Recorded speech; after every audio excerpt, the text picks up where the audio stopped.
Right දුල පුතාලා අපි ඔබ සමග මුණ ගැහෙන්නේ ව්‍යාපාර අධ්‍යයනය කියන විෂය. එතකොට මෙතනදිත් අපි ඔන්ලයින් සම්බන්ධ වෙනවා ඔබත් සමග 2021 දරුවෝ 2022 දරුවෝ සහ මෙවර උසස් පෙළ ඉතාමත් අපේ වැදගත් කණ්ඩායම 2020 උසස් පෙළ කණ්ඩායම. ඒගොල්ලෝ බලන්න ඇති ඇයිස පළවෙනි පාඩම ආරම්භ කරේ කියලා පුතේ ඔයගලන්ට තියෙන්නේ අපි මානව සම්පත් අන්තිම හරිය හිටියේ COVID-19 වසංගතයත් එක්ක ඇඳිරි නීතිය දැමීමට පෙර අපි හිටියේ මානව සම්පත් කළමනාකරණය. 2020 දරුවන් එක්ක අපි ව්‍යාපාර අධ්‍යයනයේ විෂය එකකයේ 14 තොරතුරු කළමනාකරණය විෂය එකකයේ 18 තොරතුරු පද්ධති එරනම් ව්‍යාපාර සැලැස්ම විෂය එකක 18 විෂය එකකයේ 18 එක සම්බන්ධ වෙනවා. එතකොට දන්නවා ඔබ ව්‍යාපාර අධ්‍යයනයේ විෂය නිර්දේශය අපිට කාලච්ඡේද 300ක් ලැබිලා තියෙනවා. මෙතනදී අපිට පේනවා ඔයගලන්ට පේනවා ව්‍යාපාර අධ්‍යයනයේ මාතෘකා 11ක් 12 ශ්‍රේණියට කාලච්ඡේද 300යි 13 වසරට කාලච්ඡේද 300න් අපි මේ වෙනකොට මාතෘකා 16ක් 2020 උසස් පෙළ ඔබ සමග සාකච්ඡා කරා දුවා පුතේ. එතකොට මෙතන 17 ව්‍යාපාර සාර්ථකත්වය සඳහා තොරතුරු පද්ධති දායක කරගන්න ආකාරය 18 ව්‍යාපාරයක් ආරම්භ කිරීම සඳහා පුළුල් කිරීම සඳහා ව්‍යාපාර සැලැස්මක් පිළියෙල කරයි. එතකොට දූල පුතාලා සමග අපි එකතු වෙනවා 2020 දරුවන්ට වෙනම පාඩම ඉගැන්වීම් කරනවා විෂය එකකයේ 17 18 ප්‍රශ්න පත්‍ර සහ ඒ ප්‍රශ්න පත්‍රයට මුහුණ දෙන ආකාරය පිළිබඳව 21 අයට 2021 උසස් පෙළ අයට අපි සාකච්ඡා කරලා තිනවා 6 වෙනි විෂය එකකය සුළු හා මධ්‍ය පරිමාණ ව්‍යාපාර. එතකොට COVID-19 වසංගතයේ එක ඒ දරුවෝ නැවතුනේ විෂය එකකය 7 ව්‍යාපාර පැවැත්ම හා සඳහා අවශ්‍ය මුදල් හා බැංකු. ඒ කියන්නේ මුදල් බැංකු පාඩමේ නැවතුනේ. එතකොට මුදල් හා බැංකු පාඩම අපි වාට ඉගැන්වීම් කටයුතු කරනවා. අද මම 2022 දූල පුතාලටත් පොදුවේ හැම දරුවෙක්ටම පොදුවේ පළවෙනි මාතෘකාව සාකච්ඡා කරනවා පොඩ්ඩක්. ඔබගේ දැනුම සඳහා අපි ඒක සාකච්ඡා කරනවා. මොකද මේ ඔන්ලයින් ක්‍රමය මොන ආකාරයකට දරුවන්ට තාම උරුකුරුදු නැති නිසා ඒක උරුකුරුදු ඇති කරගන්න අපි නොමිලේ අපි වැඩසටහන් කීපයක් කරනවා.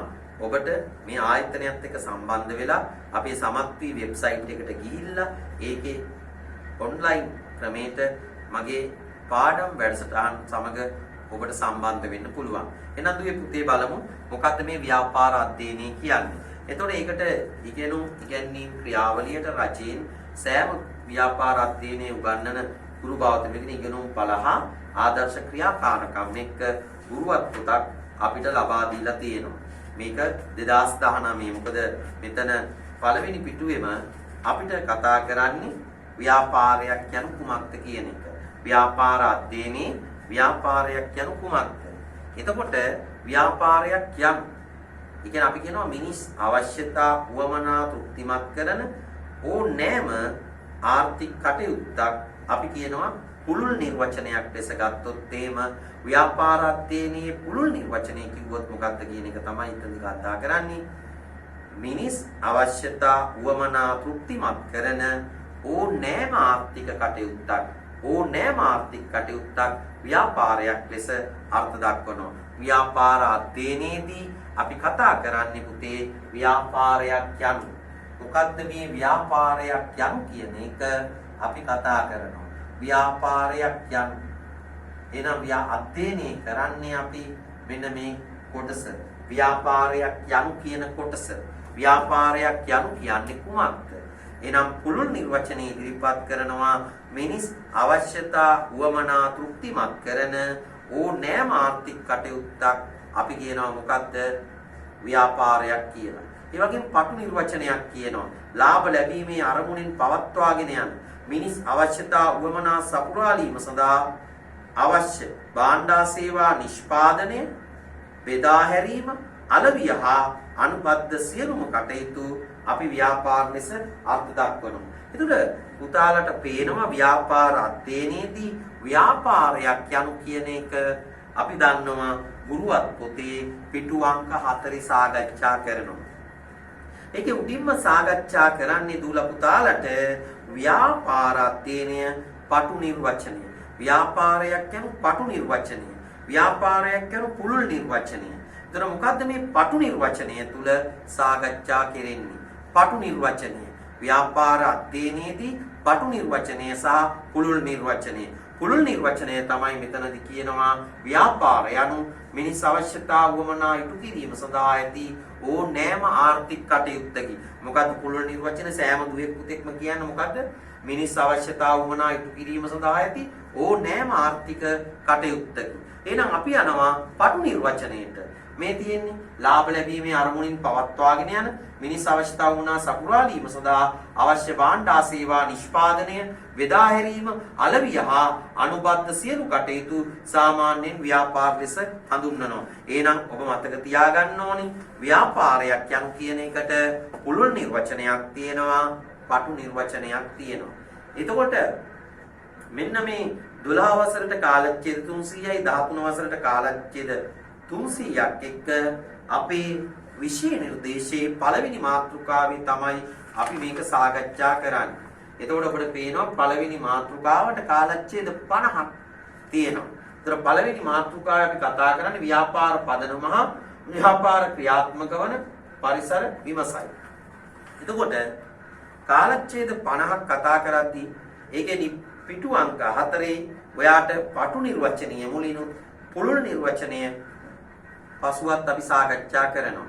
එහෙනම් මට දුල පුතාලා කිව්වොත් නැවත සැරයක් පුළුල් නිර්වචනය මෙතන ගන්නවා මිනිස් අවශ්‍යතා උවමනා ඉටු කිරීම සඳහා ඇති ඕනෑම ආර්ථික කටයුත්තක් ව්‍යාපාර ලෙස අත්දක්වනවා. ඒ වගේම ව්‍යාපාර අධ්‍යයනයේ පටු නිර්වචනය ගත්තොත් ලාභ ලැබීමේ අරමුණින් පවත්වාගෙන යන මිනිස් අවශ්‍යතා වුණා සපුරාලීම සඳහා අවශ්‍ය භාණ්ඩා සේවා නිෂ්පාදනය, බෙදා හැරීම, අලවිය හා අනුබද්ධ සියලු කටයුතු ව්‍යාපාර ලෙස අත්දක්වනවා. එහෙනම් අපිට පේනවා පුළුල් නිර්වචනයක් තියෙනවා, පටු නිර්වචනයක් තියෙනවා. මිනිස් අවශ්‍යතා තෘප්තිමත් කිරීම ඕනෑම ආර්ථික කටයුත්තක් තියෙනවා නම් ඒක පුළුල් නිර්වචනය. එහෙනම් අපි යන්නේ ඊළඟට මොකද්ද මේ අවශ්‍යතා? මොනවාද මේ උවමනා? ව්‍යාපාර අධ්‍යයනයේදී කතා කරනවා මොකද්ද අවශ්‍යතාවයක් කියන්නේ? එහෙනම් ඔයාලට කියනවා මොකද්ද මේ අවශ්‍යතාවයක්? මිනිසා විසින් අනිවාර්යෙන් සපුරාගත යුතු කායික හා මානසික තත්වයන්. මිනිසා විසින් අනිවාර්යෙන්ම සපුරාගත යුතු ගුරුවත් පොතේ පිටු අංක 4 කියනවා. මිනිසා විසින් අනිවාර්යෙන් සපුරාගත යුතු කායික හා මානසික තත්වයක් අපිට. තව ඊළඟට කියනවා මොකක්ද? මිනිසාගේ පැවැත්ම තහවුරු කර ගැනීම සඳහා අත්‍යවශ්‍යම සපුරාගත යුතු තත්වයන් කියන එක. මොකද මාකටිං වලට ලියවිලා තියෙන පිල් කොට්ලගේ පොතේ අවශ්‍යතා කියන එක නිර්වචනය වෙනවා මේ ආකාරයට. ඒතර අවශ්‍යතාවයක් කියන එක ආර්ථික විද්‍යාව තුලත් නිර්වචනය කෙරෙනවා. එහෙනම් අවශ්‍යතා කියන්නේ මොකක්ද? කියන්නේ හැම දරුවෙක්ම මිනිසා විසින් අනිවාර්යයෙන්ම සපුරාගත යුතු කායික හා මානසික තත්වයන්. අනිවාර්යෙන් සපුරාගත යුතු කායික තත්ත්වයට අවශ්‍යතාව ලක්ෂණ මේ අත්‍යවශ්‍ය වීම, පොදු වීම, සීමිත වීම, ව්‍යාපාරිකයින්ට නිර්මාණය කළ නොහැක, සමාජ බලවේග මගින් වෙනස් කළ නොහැක. ඒ නිසා ඇඳුම් ආහාර පාන, ඇඳුම් පැළඳුම්, නිවාස, අධ්‍යාපන, සෞඛ්‍ය සංනිවේදන, ප්‍රවාහනය, ආරක්ෂාව අපි කියන පුතේ අවශ්‍යතා කියලා.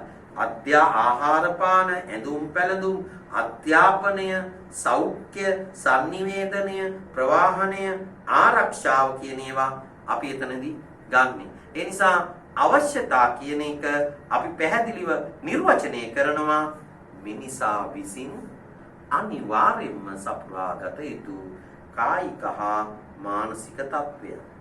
එහෙනම් අවශ්‍යතාවලට අයිති වෙනවා ආහාර, ඇඳුම් පැළඳුම්, සෞඛ්‍ය, එතනදී අපි ගත්තොත් ප්‍රවාහනය, ආරක්ෂාව, සංනිවේදනය, අද වෙනකොට වින්දනය, මේවා අපිට අවශ්‍යතාව වෙලා තියෙනවා. එහෙනම් අවශ්‍යතාවල ලක්ෂණ මොනවාද? අවශ්‍යතාවල ලක්ෂණ අත්‍යවශ්‍ය වීම, පොදු වීම, සීමිත වීම, ව්‍යාපාරිකයින්ට නිර්මාණය කළ නොහැකි වීම, සමාජ බලවේග මගින් වෙනස් කළ නොහැකි වීම. බඩගින්න වෙනස් කරන්න බෑ, අපි හැමෝටම බඩගින්න පොදුයි. ඒ නිසා පොදු දෙයක් අවශ්‍යතා පොදුයි, ප්‍රාථමිකයි, නිර්මාණය කළ නොහැක. එහෙනම් මේ අවශ්‍යතාව වලට ආවේනික ලක්ෂණ අපි කතා කළා. එහෙනම් අවශ්‍යතා පැහැදිලි කරගත් ඔබ උවමනාවලට යන්න. මොකක්ද උවමනාවක් කියන්නේ? මිනිස් අවශ්‍යතා සපුරා ගන්නා විවිධාකාර. අවශ්‍යතා සපුරා ගන්නා විවිධාකාර වලට දුල පුතාලා අපි කියනවා මොකක්ද? උවමනා. එහෙනම් උවමනා අසීමිතයි. අපි ආර්ථික විද්‍යාව තුළ කතා කරනවා උවමනා අසීමිතයි. අසීමිත උවමනාවක්. විවිධයි. කෙනෙක් ආහාරයටපත්, තව කෙනෙක් පාන්, තව කෙනෙක් කොත්තුරොටි, තව කෙනෙක් ඉන්දියාප්පල, පාන් මේව කන්නේ විවිධාකාර විදිහට විවිධයි. ව්‍යාපාර නිර්මාණය කරන්න පුළුවන් අද බලන්න අපි කඩේට ගියාට පස්සේ මෙන්න තියෙනවා සබ්මැරින්, කෑමට, හෙලිකොප්ටර් අන්න. ඒක බනිස් ගෙඩියක්. නම තමයි දාලා තියෙන්නේ. ඒතකොට නිර්මාණය කරලා පුද්ගල බද්දා. ඒ වාට කෙනෙක් බත් කන්නේ නැහැ. එයා කන්නේම පාන් විතරයි. බත් ආහාරයට නොගන්න පිරිසක් ඉන්නවා. පුරුදු වෙලා. අත්‍යවශ්‍ය නොවීම සමාජ බලවේග මගින් වෙනස් කරනවා. ප්‍රචාරණය දාලා ටීවී එකේ පෙන්නනවා මේක තමයි මේ ක්‍රීම් එක මූණේ උලන්නම ඕන. මේකෙන් තමයි වාට කරන්නම වෙනවා කියන එක අපිට මේක අත්‍යවශ්‍යතාවයක් ඇති කරනවා, වෙනස් කරනවා. සමාජ බල ප්‍රචාරණය තුලින් තමන්ගේ වර්ණය කැමැත්ත වෙනස් කරනවා. අපි ආහාරයට අද ගන්නේ බලන්න නෝකැටේ නැත්තම් රස නැහැ පරිප්පු කියන එක එයා පෙන්නන උඹලකට පවුඩර් එකක් ඇවිල්ලා අපිට ඒක පෙන්නන එක නිර්මාණය කරනවා. ව්‍යාපාරිකයා අපිට බලන්න ඇඟේ ගාන විලවුන් වර්ග සබන් වර්ග මේවා ප්‍රචාරණය තුලිනුයි අපිට ඉදිරිපත් වෙන්නේ. ඒ නිසා අවශ්‍යතා උවමනා අතර වෙනස් සම්බන්ධතාවයක් අපි දකිනවා. අවශ්‍යතාවය උවමනාව. එහෙනම් අවශ්‍යතා කියන්නේ මිනිසා ජීවත් වීම සඳහා අනිවාර්යෙන් සපුරාගත යුතු කායික හා මානසික තත්වයක්. එම අවශ්‍යතා සපුරා ගන්නා විවිධ ආකාර, අවශ්‍යතා සපුරා ගන්නා විවිධ වූ ආකාර අපි ගන්නවා. ඒ විවිධ ආකාරය තමයි අපි කියන්නේ මොනවාද? උවමනා කියලා. එහෙනම් දුවේ පුතේ අපි ඊළඟට කතා කරන්නේ මේ බාන අවශ්‍යතාවය. එයාට ආරක්ෂාව නම් ස්ථිර රැකියාවක්, දෙමව්පිය රැකවරණය, ආරක්ෂණය. ආරක්ෂාව කියන එක අවශ්‍යතාවයක් නම් මොකද මම ඔබට හැමතිස්සෙම සම්බන්ධ කරගන්න ගුරුවත් පොත. මොකද උසස් පෙළ ප්‍රශ්න පත්‍රයේ අදද්දී ගුරුවත් පොත අනිවාර්යෙන් සම්බන්ධ වෙනවා පුතේ. මම රජයේ උසස් පෙළ ප්‍රශ්න පත්‍ර ඇගයීම් කටයුතු වලට සම්බන්ධ වෙන රජයේ උත්තරපත්‍ර පරීක්ෂකවරයෙක් වසර 20ක ඉඳන් මේ විෂයන් උගන්වනවා. එතකොට මම රජයේ පාසලක ප්‍රධාන ගුරුවරයෙක් හැටියට මේ විෂය පිළිබඳව දැනුවත් එක්ක මම ඔබව සම්බන්ධ වෙන්නේ. මම මේ හැමතිස්සෙම කියන්නේ ඔබ ගුරුවත් පොතේ දේවල් එක්ක එකතු වෙන්න. මොකද 2019 නව විෂය නිර්දේශයේදී ප්‍රශ්න පත්‍රයේ සකස් කරද්දී පවා අපි බර තියලා තිබ්බේ මෙන්න මේ ඉගෙනීම් කටයුතු වලට. එතකොට මෙතනදී ඔබට පිටු අංක 4 පේනවා අවශ්‍යතා උවමනා නිර්වචනය කළා. මේ අවශ්‍යතාවයට උවමනාව ගලපලා තියෙනවා. එහෙනම් මේ බලන්න. අපි මේ පිටු අංක 4න් උපුටා ගන්න මේ ටික. අවශ්‍යතාවේදී ආරක්ෂාව අවශ්‍යතාවයක්. ස්ථිර රැකියාව, දෙමාපිය රැකවරණය, රක්ෂණය. පාසල් අධ්‍යාපනයට යන පාසල්, පෞද්ගලික පන්ති, පොත්පත්.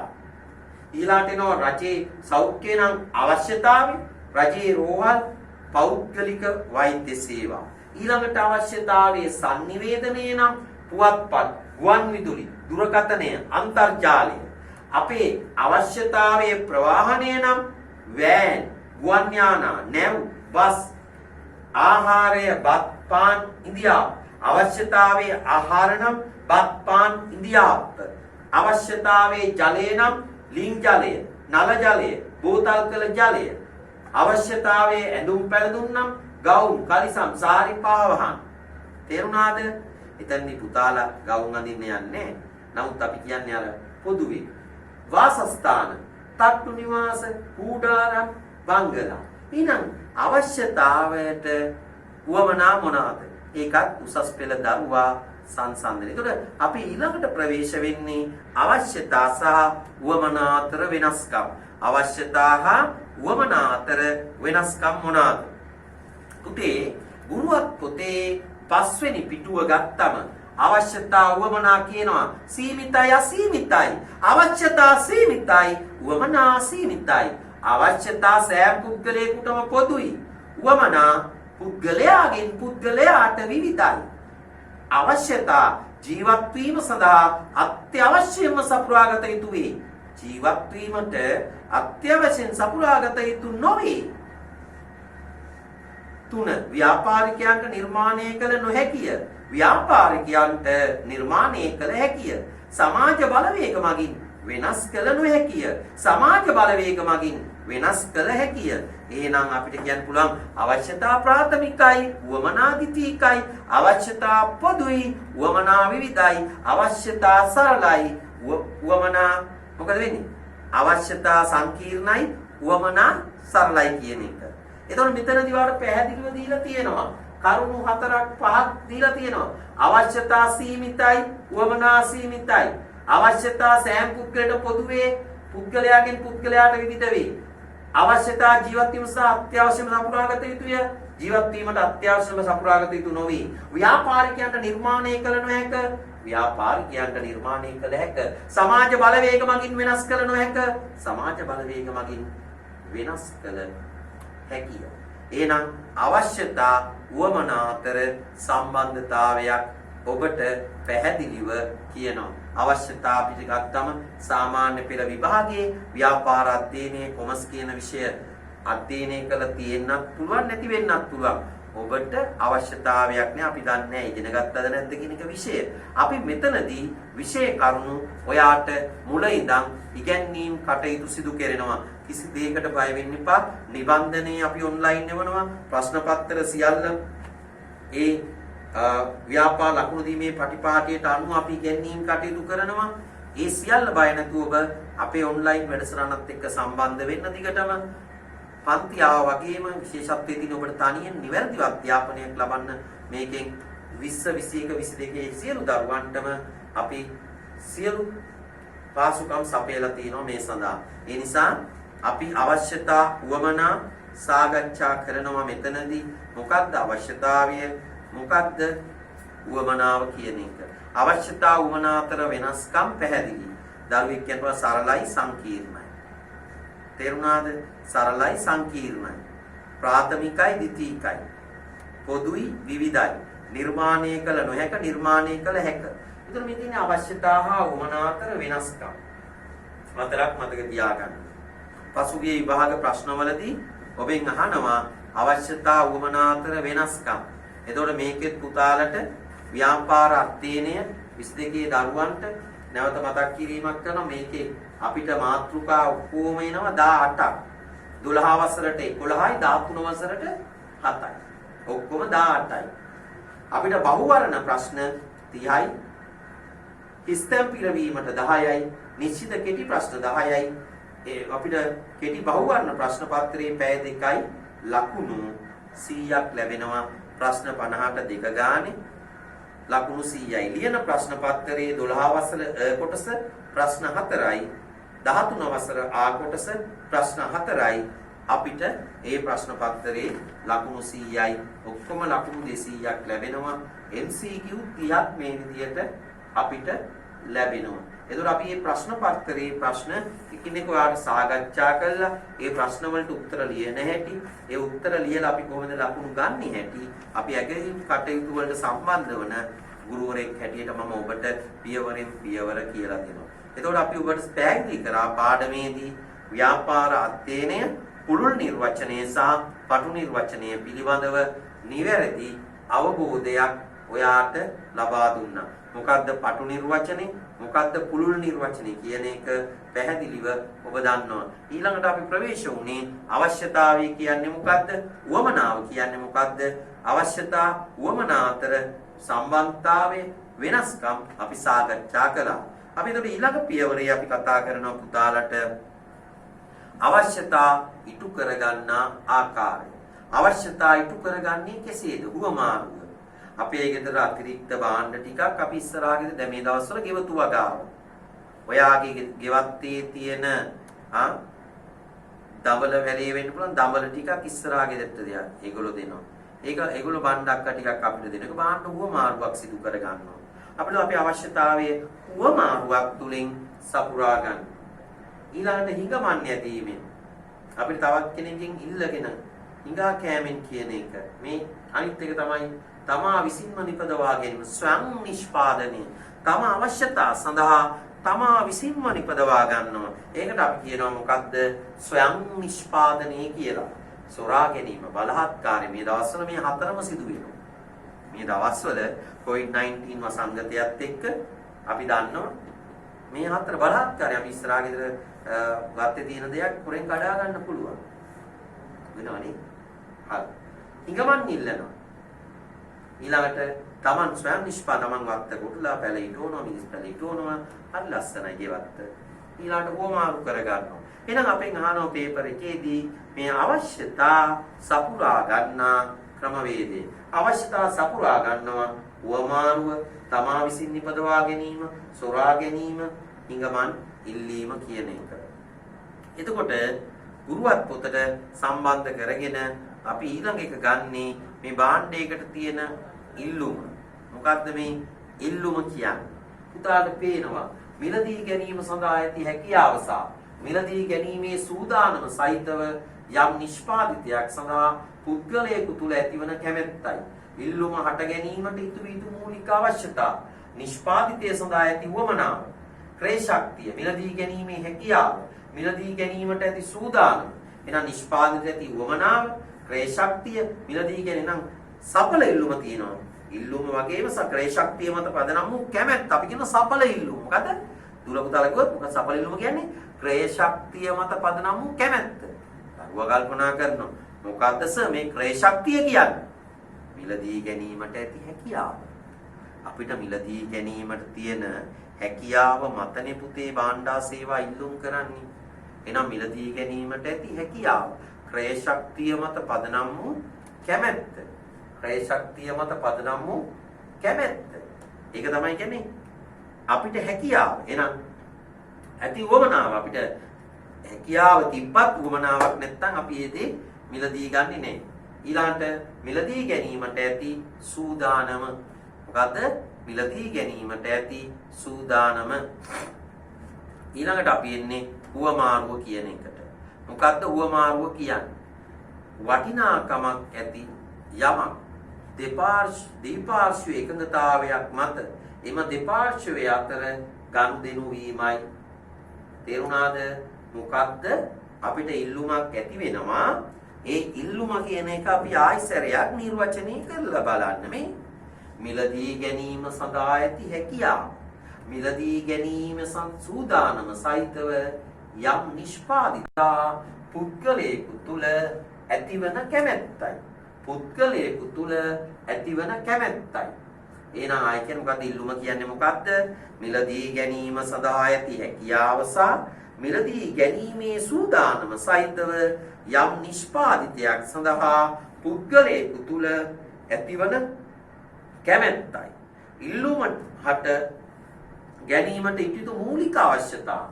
ඉතින් නිෂ්පාදනය වුණා ක්‍රය ශක්තිය, මිලදී ගැනීමට සූදානම්. කරුණු තුනයි. එහෙනම් උවමාරුව කියන එකේ වටිනාකමක් ඇති යමක් දීපාර්ශ්ව එකඟතාවයක් මත එම දෙපාර්ශ්වය අතර ගනුදෙනු වීමයි. උවමාරුව සාර්ථක වීම සඳහා පැවතිය යුතු අවශ්‍යතා. අවම වශයෙන් දෙපාර්ශ්වයක් සිටිය යුතුය. උවමාරුව කියන එක පැහැදිලිද දුවේ පුතේ? උවමාරුව කියන්නේ මොකද්ද? වටිනාකමක් ඇති යමක් දීපාර්ශ්වීය එකඟතාවයක් මත දෙපාර්ශ්වයක අතර ගනුදෙනු වෙනවා. දැන් මා සතු යම් දෙයක් තවත් කෙනෙක්ට දෙනවා. දීපාර්ශ්වයේ දෙනාම කැමති වෙන්න ඕන. අපි දුන්න දෙනවා එයා ගන්න නැත්නම් එතන උවමාරුවක් වෙන්නේ නැහැ නේද? ඔයාගේ පෑන යාළුවට දෙන්න බෑ. ගන්න. ඒ කැමැත්තක් නැහැ.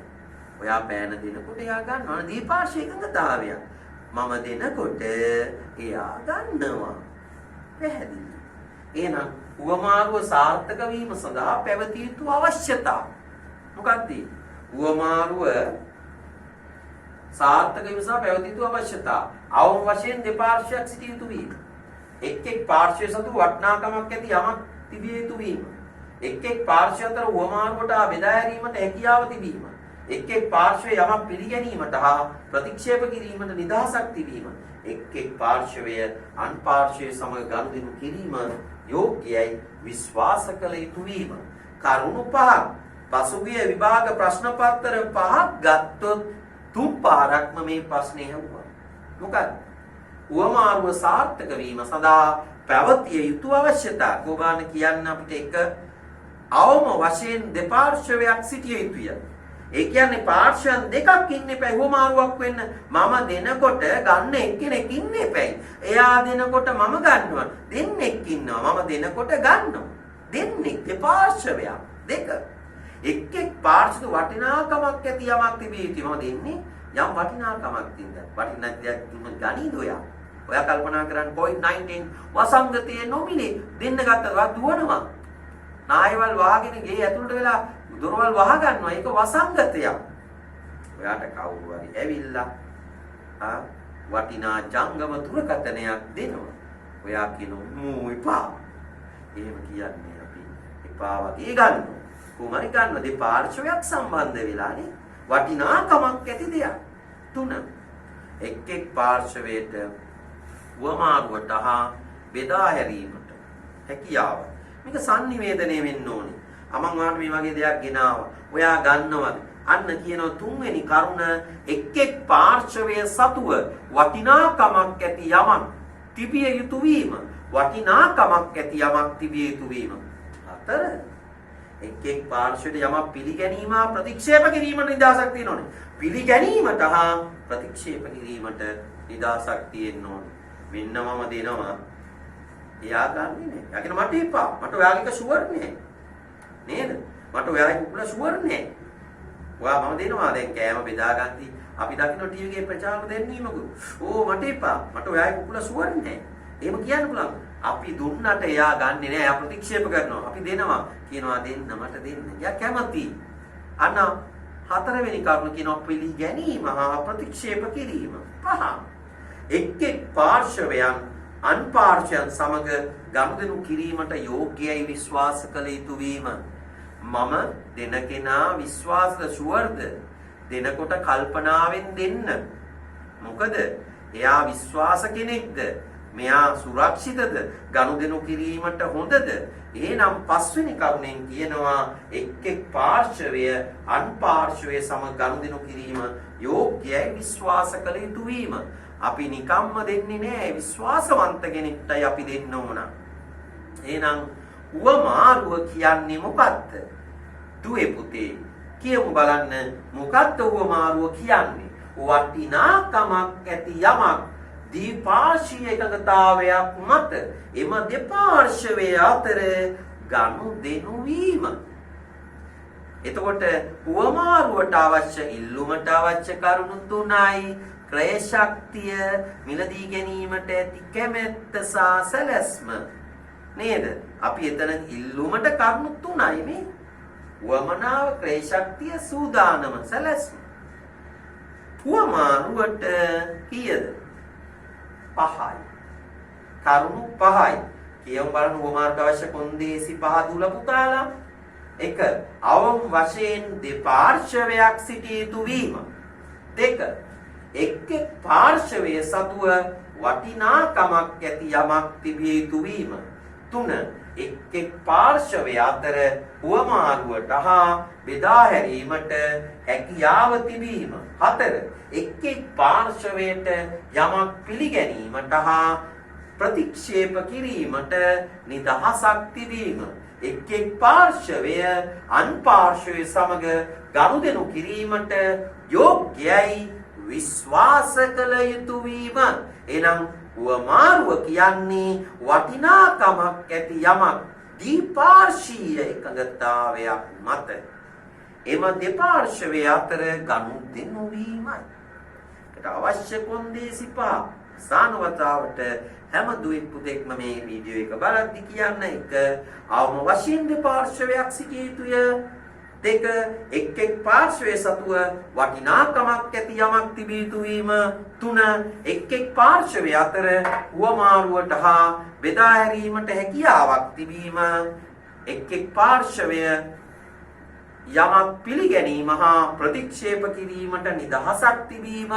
එක් පාර්ශ්වය අන්පාර්ශ්ව සමග ගනුදෙනු කිරීම යෝග්‍යයි විශ්වාස කළ යුතු වීම.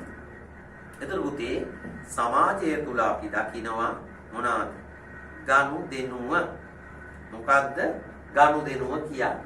පාර්ශව දෙකක් හෝ කීපයක් අතර වටිනාකම් වමාරු වීම, වෙළඳාම් වීම ගනුදෙනුවයි. නැවත සැරයක් බලමුද දුල පුතාලා? මොකද්ද මේ ව්‍යාපාරයක් තුල දකින්න ගනුදෙනුව? නිර්වචනය මොකද්ද?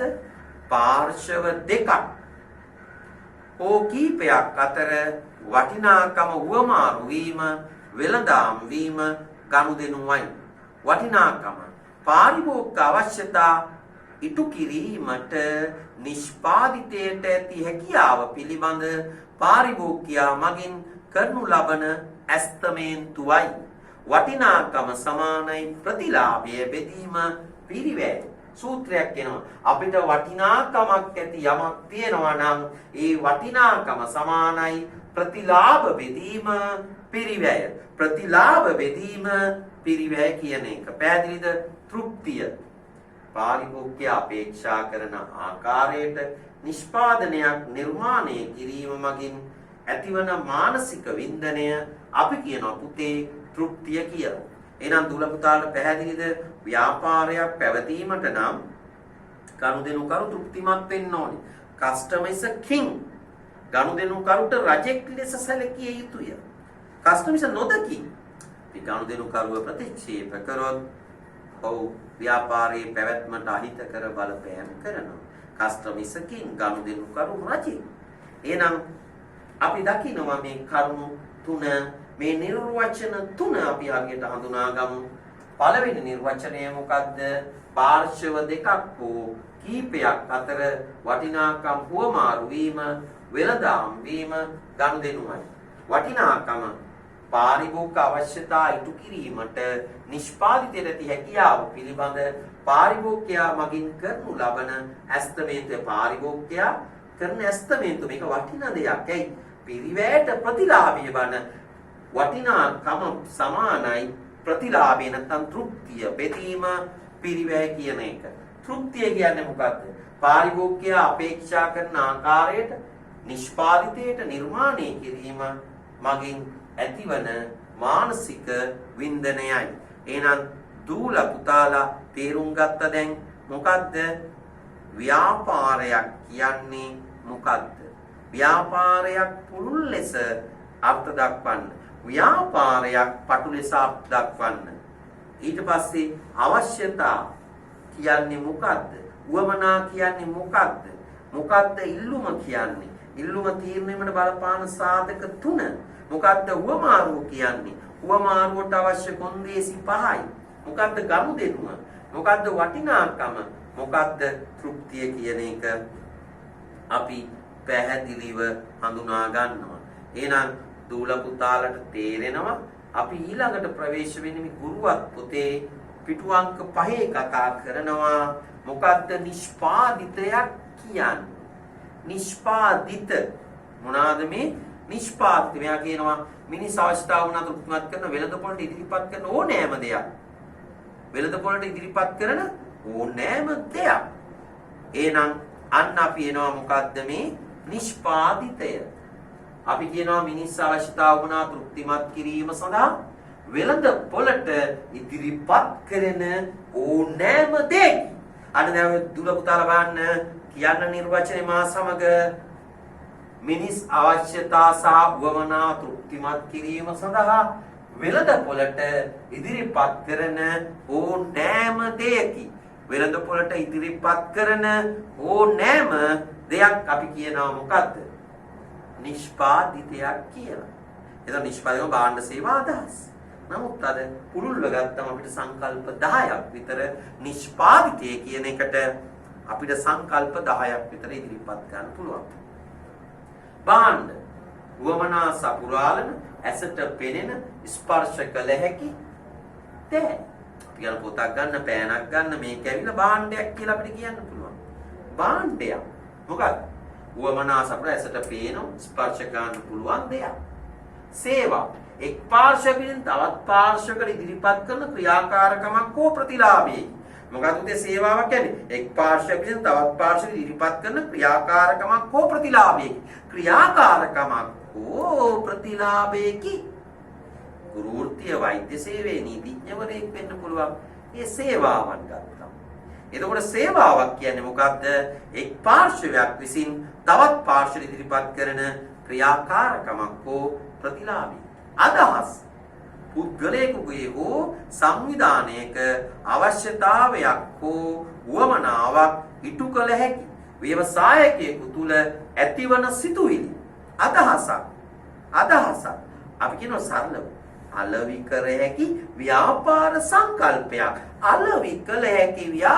සංකල්පයක් අදහස් කියන එක අපිට කියන්න පුළුවන් පුද්ගලයෙකු හෝ සංවිධානයක අවශ්‍යතා වමනා ඉටු කළ හැකි ව්‍යවසායක තුළ ඇතිවන සිතුවිල්ලක් අදහසක් ඉදිරිපත් කරන්න පුළුවන්.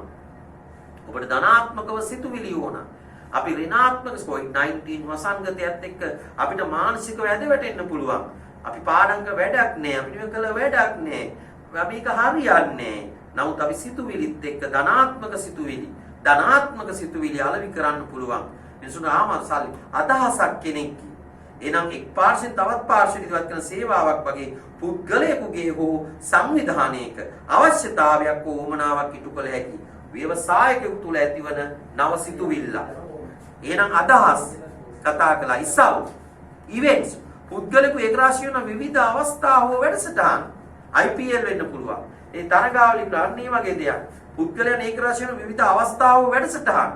ඊළඟ පුද්ගලයන් සුවිශේෂී හැකියාවන් තුලින් අවශ්‍යතාව වුණා තෘප්තිමත් කරන තැනැත්තන් පුද්ගලයෙක් ක්‍රිකට් ක්‍රීඩකයෙක් වෙන්න පුළුවන්. මහිල ජයවර්ධන වෙන්න පුළුවන්. සංගක්කාර දා පුද්ගලයෙක්.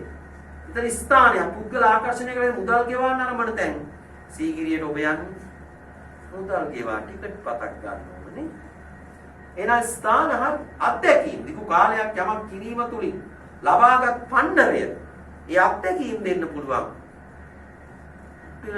යම් ආහාර වේලක් පිළියෙල කරන ආකාරය පබිලිස් වැඩසටහනක් කළා යූම්පියුම් වැඩසටහනක් කළා එයාගේ අත්දැකීම දිගු කාලයක් යමක් කිරීම තුල ලබාගත් පන්නරයක් වෙන්න පුළුවන්. සංවිධාන පොදු අභිමතාර්ථය ළඟා කර ගැනීම නිසා එක්ව වැඩ කරන පුද්ගලයන්ගේ එකතුවක්. ඒ කියන්නේ දිගු කාලයක් යමක් කිරීම තුලින් ලබාගත් පන්නරය. ඒක අත්දැකීමක් සංවිධානයක් වම පොදු අභිමතාර්ථයක් පාසල වෙන්න පුළුවන්, නිවසක් වෙන්න පුළුවන්, පුද්ගල කණ්ඩායමක් එක්ව කටයුතු කරනවා. පුද්ගල කණ්ඩායමක් එක්ව කටයුතු කරන එක. තොරතුරක් අවසන් පරිශීලකයෙකුට තේරුම් ගත හැකි හා ප්‍රයෝජනෙට ගත හැකි වන ආකාර සකස් කරන ලද්දත් COVID-19 වසංගතයේ තොරතුරු රූපවාහිනී නාලිකාවේ දානවා. මෙන්න රෝගීන් සංඛ්‍යාව, මෙන්න මියගිය සංඛ්‍යාව, මෙන්න සුව වෙලා ගෙදර ගිය කණ්ඩායම. එතකොට අපිට මේ තොරතුර බලලා පැහැදිලිව හඳුනා ගැනීමේ හැකියාව තියෙනවා. ඊළඟට දීපල අයිතිය ප්‍රකාශ කරමින් නුවමාරු වන ලියවිලි වර්ගමින් අදහස් වේ.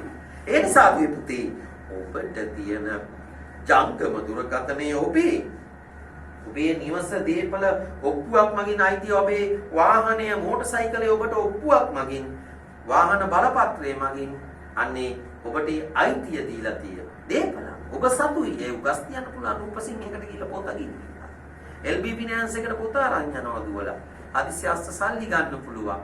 එහෙනම් ඒක උගස් තියලා ඒ පොත වාහනයක මෝටරසයිකලයක ත්‍රිවිල් එක පොතේ කියන්නේ ඔබ දකින පොත මේ ඒ සම්බන්ධව දීලා තියෙන හිමිකාරීත්ව බලපත්‍රය ඔබට දී ඔබ ඒක උගස් මධ්‍යස්ථාන දීලා මුදල් ගන්න පුළුවන්කම දීපල. ඒ නිසා අපි නැවත බලමු අපි දැන් ආපු විදිය ව්‍යාපාර පුළුල් නිර්වචනය, ව්‍යාපාර පටු නිර්වචනය, අවශ්‍යතාවල පොදු ලක්ෂණ, උවමනාවල පොදු ලක්ෂණ, ඉල්ලුමට බලපාන කරුණු තුන, උවමාරුවට අවශ්‍ය කොන්දේසි පහ, උවමාරුවට පස්සේ ගනුදෙනුව, වටිනාකම, තෘප්තිය. අපි දැන් ඔබට ආවේ නිෂ්පාදිතය. මොකක්ද නිෂ්පාදිතයක් කියන්නේ? පැහැදිලි. නිෂ්පාදිතය anu මිනිස් අවශ්‍යතාව වුණා තෘප්තිමත් කිරීම සඳහා වෙළඳපොළට ඉදිරිපත් කරන ඕනෑම දෙයක්.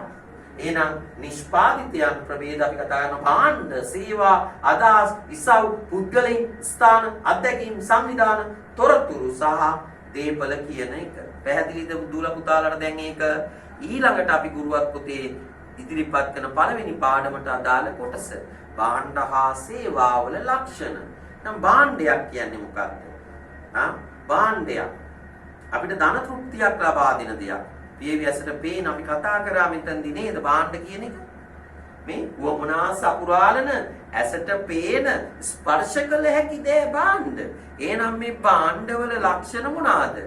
භෞතික පැවැත්මක් තියෙන ස්පර්ශ කරන්න පුළුවන්, අල්ලන්න පුළුවන්. ගබඩා කළ හැක. ඊළඟ සමජාතිය වල නිෂ්පාදනය කළ හැක, සපයන්නාගෙන් වෙන් කළ හැක.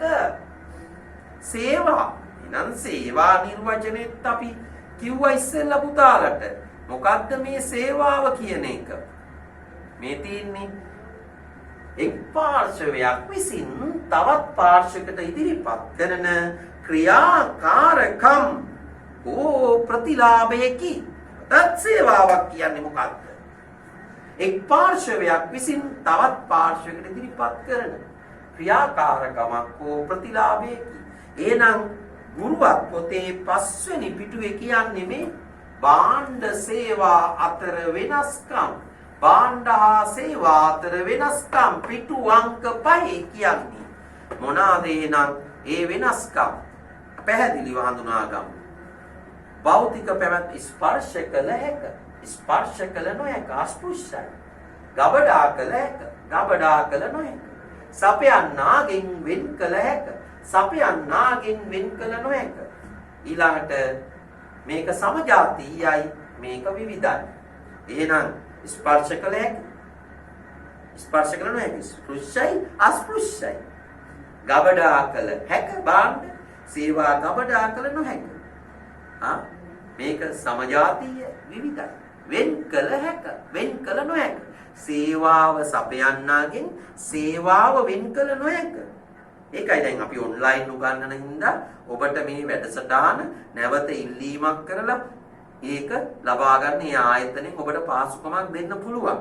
ඒතකොට පුතේ මේ ඔන්ලයින් සේවාව අපි මෙවත් ආයතනයත් සමග සම්බන්ධ වෙලා ගෙවීම් කරමින් ඔබත් එක්ක සම්බන්ධ වෙන්නේ. ඒ නිසා මේ COVID-19 වසංගතයත් එක්ක පාඩම් වැඩසටහන් මේ විදියට. දැන් 2020 ළමයි කල්පනා කරන මේස පළවෙනි පාඩම කරන්නේයි.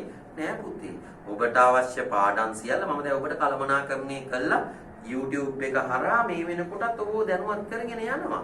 අපි ඔබට සියලු විෂය කරුණු සියලු ප්‍රශ්න පත්‍ර සාකච්ඡා කරනවා. හරිද? ඒ නිසා 20 21 22 වෙන්වෙන්ව අරගෙන ඔවුන්ට පවත්වන මේ 22 කණ්ඩායම දැනුවත් කරමින් පළවෙනි පාඩම අපි මේ යවන්නේ. ඔබට වෙනම කාලසටහන 21 දරුවන්ට වෙනම කාලසටහනක් මේ මාසෙට අදාළ 21ට වෙනම කාලසටහනක් 22ට වෙනම කාලසටහනක් ඇටියට අපි කාලසටහන් ඉදිරිපත් කරමින් අපේ පන්ති වැඩසටහන් පවත්වාගෙන යනවා. ඒ නිසා පුතාලා බලන්න මෙතන භාණ්ඩ හා සේවාවල ලක්ෂණ යනවා. වෙනස්කමත් ඒකම අපි හඳුනා ගන්න පුළුවන්. එහෙනම් පුතාලට පැහැදිලිද? භාණ්ඩයක තියෙනවා භෞතික පැවැත්ම, ගබඩා කළ හැක, සමජාතීය වන පරිදි නිෂ්පාදන කළ හැක, සපයන්නාගෙන් වෙන් කළ හැක. සේවාවල ලක්ෂණ භෞතික පැවැත්මක් නොමැත, ගබඩා කළ නොහැක, සපයන්නා අනුව වෙනස් නොවේ, සපයන්නාගෙන් වෙන් කළ නොහැක, පුද්ගල බත්තයි. එහෙනම් මෙතන ඉන්න දුල පුතාලට භාණ්ඩ සේවා අදහස් පිළිබඳව වෙනම ඉගැන්වීමක් සිදු භාණ්ඩ සේවා අදහස්. ඒ කොහොමද කියන එක පැහැදිලිද? තේරුම් ගන්න පුළුවන්ද? හරි. එහෙනම් අපි යමු ඊළඟ කොටසේ.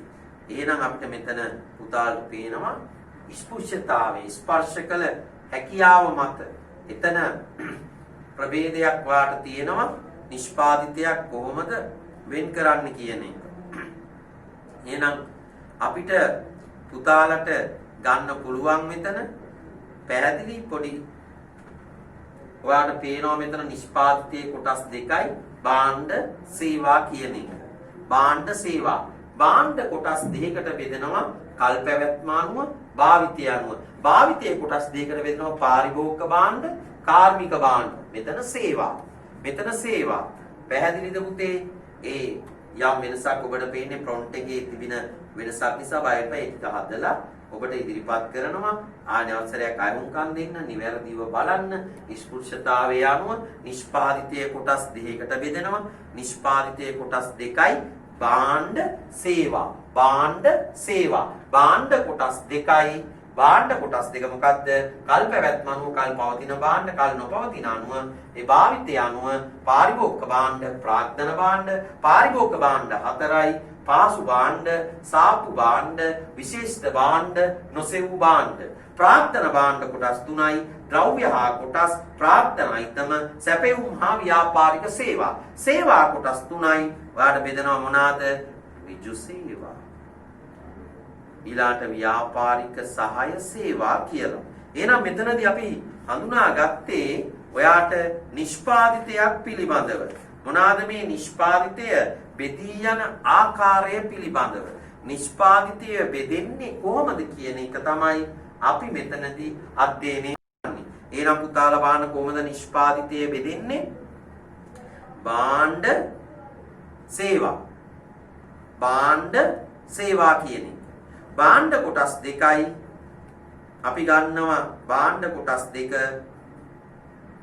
කල් පැවැත්ම අනුව භාවිතය අනුව. කල් පැවැත්ම අනුව කල් පවතින භාණ්ඩ, කල් නොපවතින භාණ්ඩ. භාවිතය අනුව පාරිභෝගික භාණ්ඩ, කාර්මික භාණ්ඩ. පාරිභෝගික භාණ්ඩ කොටස් 4කට බෙදෙනවා. ඒ මොනවාද මේ කොටස් 4? පහසු භාණ්ඩ, සාප්පු භාණ්ඩ, විශේෂිත භාණ්ඩ, නොසෙවූ භාණ්ඩ. ඊළාට කොටසට යනවා ප්‍රාග්ධන භාණ්ඩ, ද්‍රව්‍ය හා කොටස්, ප්‍රාග්ධන අයිතම, සැපයුම් හා ව්‍යාපාරික සේවා. සේවා කොටස් 3කට බෙදෙනවා. ඍජු සේවා, ව්‍යාපාරික සහාය සේවා කියන එක. දැන් මම දුල පුතාලා මාත් එක්ක කියන්න. නිෂ්පාදිතය කොටස් දෙකයි භාණ්ඩ සේවා. භාණ්ඩ කොටස් දෙකකට බෙදෙනවා කල් පැවැත්ම සහ භාවිතය අනුව.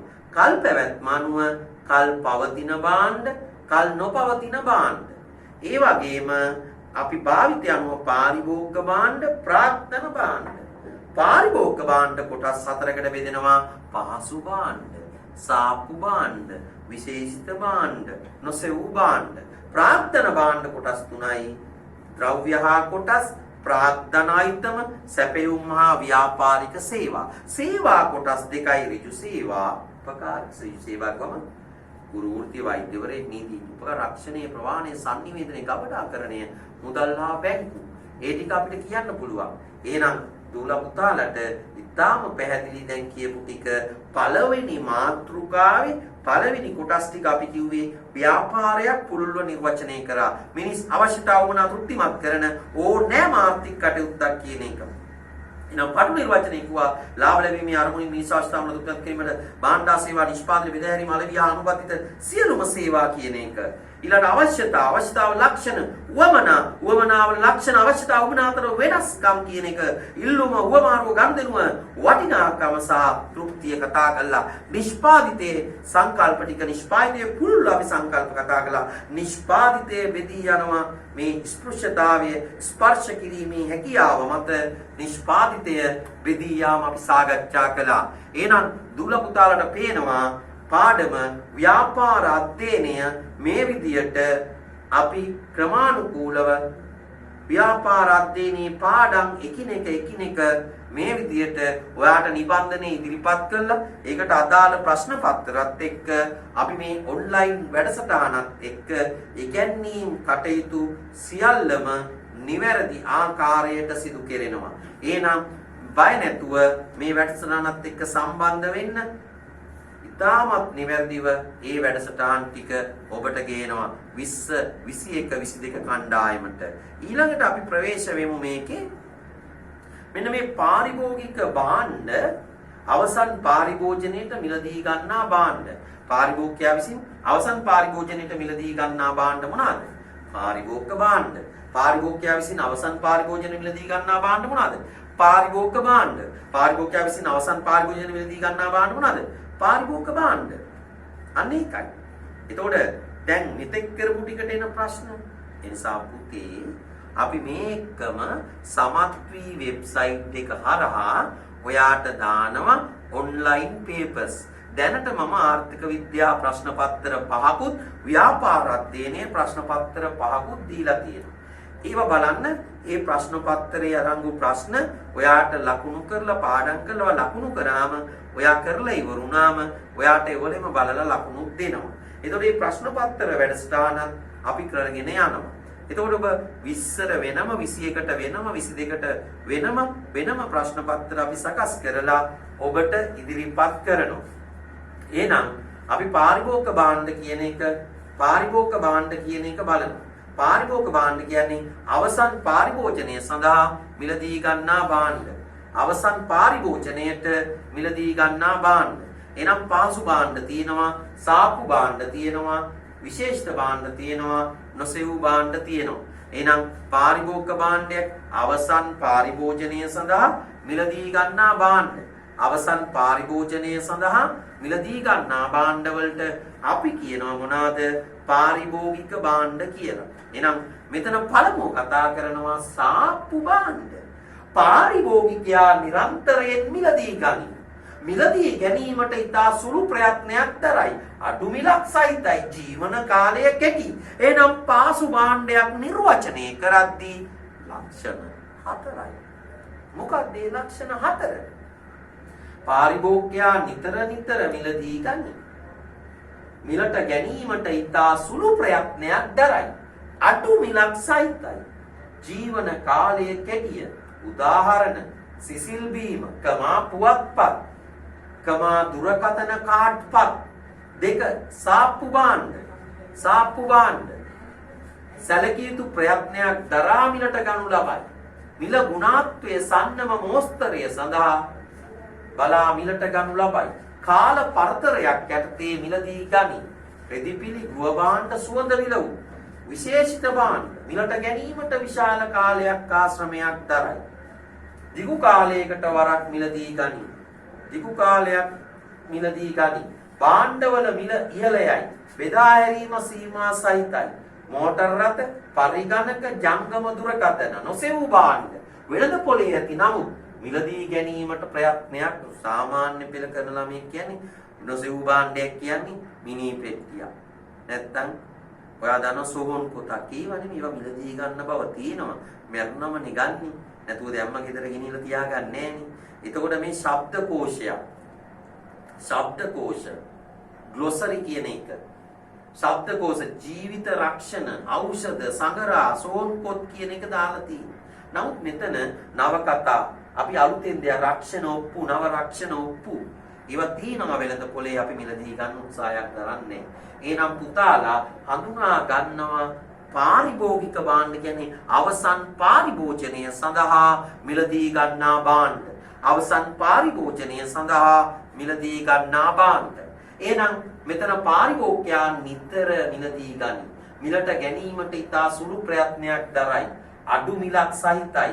ජීවිත කාලයේ කෙටිය. සිසිල් බීම, පුවත්පත්, දුරකථන කාඩ්පත්, විශේෂිත භාණ්ඩ මිලට ගැනීමට විශාල කාලයක් ශ්‍රමයක් දරයි. දිගු කාලයකට වරක් මිලදී ගනී. භාණ්ඩවල මිල ඉහළය, බෙදෑම සීමා සහිතයි. සාප්පු භාණ්ඩ සැලකිය යුතු ප්‍රයත්නයක් දරා මිලට ගනු ලබයි.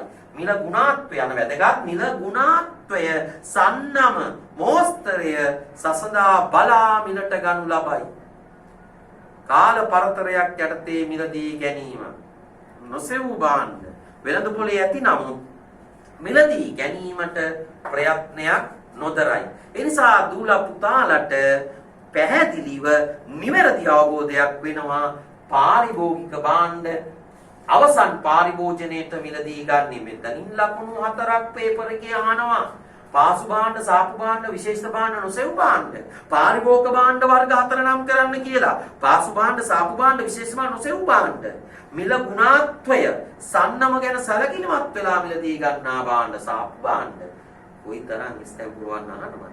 ඒ නිසා දුර පුතාලා පුරුවන් තරම් අවධානය යොමු කරන්න ඕනේ. මම මේක ඔබට පසුගිය විභාග ගැටලු සම්බන්ධ කරනවා. ඒකම පාඩම නිවැරදිව නිබන්ධනයක් ආකාරයට ඔබට ලබා දෙනවා. මේ ඉගැන්වීමේ ශෛලියට ඔබ කම්මැලි නොවි අලුත්ම ඔන්ලයින් ක්‍රමයට ඉගැන්වීමට අපිට හුරු වෙන්න වෙනවා. අපි දුරස්ථභාවය රැක ගන්න ඕන. අපිට ප්‍රවාහණයට පරිසරයේ ප්‍රවාහන පාසුකම් විතරක්ම නැහැ. ඉතින් මේවත් එක්ක භෞතිකව පන්ති කරන්න ගියාම අපිට ගැටලුකාරී පරිසරයක් මුණ ගැහෙනවා. ඒ නිසා පාසු භාණ්ඩ, සාපු භාණ්ඩ, නොසෙවූ භාණ්ඩ, විශේෂිත භාණ්ඩ කියන එක හරිහැටි අපි අවබෝධ කරගන්න ඕන. ඒ නිසා දූලා පුතාලා මේ අපි කරන වැඩසටහන ගුණදොස් පිළිබඳව ඔබේ WhatsApp වල අපිට ඉදිරිපත් කරන අපි විශාල පරිශ්‍රමයක් දරනවා මේ වැඩසටහන් පවත්වාගෙන යන්න. ඔබ සරලවම නෙමෙයි තාක්ෂණික උපකරණ භාවිතා කරනවා, වෙනම ඇප් වර්ග භාවිතා කරනවා, වෙනම ආයතනයක් එක්ක සම්බන්ධ වෙනවා. මේවා ඇතුල් කරන්න ඕන. මේවෙන් උපරිම ප්‍රයෝජනය ගන්න වැඩ ගොඩක් කරලා තමයි දුවේ පුතේ මේක බලන් ඉන්න දෙමව්පියන්ට මම කියන්නේ. මේ වැඩසටහන් මේ ඔබ බලන්න. ඔබට තේරෙනවා මේ ඉගැන්වීම් ක්‍රමවේදය අපි මේ වැඩසටහන් ටික අද ඔබට ඉදිරිපත් කරේ මේ කොහොමද කියන එක දැනගන්නත් එක්ක. එතකොට 20 දරුවන් ඒගොල්ලන්ගේ පාඩම් එක්ක සම්බන්ධ වෙන්නේ. ඒගොල්ලන්ගේ පේපර්ස් කට්ටලා අපි වෙනම දානවා. ඒගොල්ලොත් එක්ක මට සම්බන්ධ වෙන්න පුළුවන්. දුරකථන අංකේ තියෙනවා. අපගෙන් ප්‍රශ්න විමසන්න පුළුවන්. එතකොට ඊළඟට 21 කණ්ඩායම එදටලා නිකන් ඉන්න එපා. 22 කණ්ඩායම ඒ සියලු දෙනාම ඒ වැඩ කටයුතු වලට නිවැරදිව ක්‍රමවේදයකට අපි සම්බන්ධ වෙමු. මෙතන ඉඳන් අපි ආර්ථික විද්‍යාව, ව්‍යාපාර අධ්‍යයනය නිවැරදිව මේ විදියට ඔබට ඉගැන්වීම සිදු කරනවා. ඒ නිසා දුවේ පුතේ මාත් සමග ඔබ රැඳී සිටියා. ඒකට මම ස්තුතිවන්ත වෙනවා. ඔබ දැක් වූ සහයෝගයට බොහොමත්ම ස්තුතියි. ඔබට ජේසු පීඨයි. තෙරුවන් සරණයි. අපි ඊළඟ වැඩසටහනත් එක්ක සම්බන්ධ වෙමු.